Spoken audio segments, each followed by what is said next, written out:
हमको बहुत सारे जो हेयरिंग एड यूज़र्स हैं वो कंप्लेन करते हैं कि हेयरिंग एड से हम आवाज़ सुनते हैं तो वो नेचुरल फील नहीं होती है।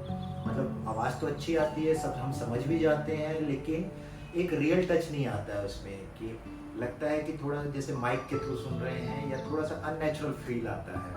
तो आज हम इस वीडियो में लेकर आ रहे हैं एक नया हेयरिंग एड जो लेटेस्ट लॉन्च हुआ है ऑटिकॉन का, जो आपको बिल्कुल रियल साउंड एक्सपीरियंस देता है।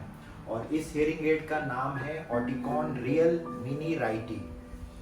ये RIC हेयरिंग एड है, 48 चैनल और 64 चैनल्स में अवेलेबल है ये हेयरिंग एड।